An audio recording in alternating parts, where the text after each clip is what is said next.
Well, we're going to turn now to those deadly wildfires in Colorado, now being called the worst in that state's history. 2 people are dead and nearly 500 homes have been destroyed, thousands forced to flee from the flames while they're now anxiously waiting to see if their homes are still standing.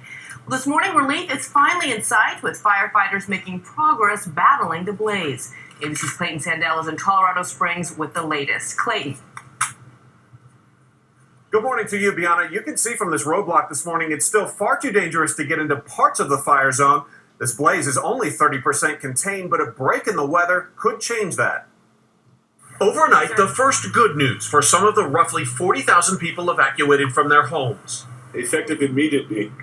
The mandatory evacuation in the city of Colorado Springs, the Flying Horse neighborhood has been lifted. For the first time since the Black Forest wildfire killed 2 people and turned entire neighborhoods into charred wastelands, some of them can go home. What's it like to be going back? It's fantastic. It really is. I mean, you don't realize how important home is until you have to give it up for a while. The Battle of Black Forest began turning Friday in favor of firefighters as the skies opened up, helping quench the massive blaze near Colorado Springs. The rains did help a lot. Fire trucks from the sky do a lot of good for us. The fire destroyed at least 473 homes, leaving a hot zone too dangerous for most evacuees to return. It's not a victory yet. There's still a lot of work to be done out there on the fire. The firefighters are still out there in force. That means an agonizing wait for tens of thousands of people. We kept calling our answering machine, and every time the answering machine answered, means that the house is still standing. And with few vacancies at local hotels, Cindy Wormsley and her family were forced to pack up again, driving to the only hotel they could find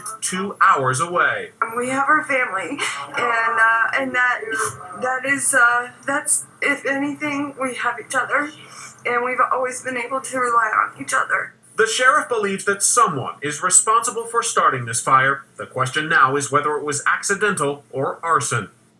And later this morning, there's a big meeting planned where residents will get a briefing. If firefighters continue making good progress, many evacuees hope they'll get word that they can finally go home. Dan? That would be a relief, Clayton. Thank you. As Clayton said, the changing weather conditions are really helping. The question, though, will it be enough and how long will it last? For some answers, let's get it over to meteorologist Ginger Z. Hey, Ginger, good morning. Hey, good morning to you. You know, it's going to take a lot more than just a little rain shower to put the fires out themselves, but that we'll continue to see good weather helping firefighters out as we go through the weekend. See all this? It looks like a lot going on, but let me break it down for you. Some of the highlights: rain continues through the weekend. So not only today, chances for rain, but through tomorrow and even Monday. And then you've got higher humidity levels. That's a huge part of it. And the winds are much lighter. The only little element that might hurt you, a few strikes of lightning, because there's some severe storms east of Denver. We'll be watching that as we go through the weekend. The continued temperature drop also going to help. Denver, remember, was setting records, was above 100. Now we'll drop into the low 80s, right around 80 on Monday.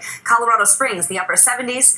And the southeast part of Colorado the same. But there are 6 states with large fires, remember, and the weather not great for Northern California, out here in parts of the west, in Idaho and Oregon too.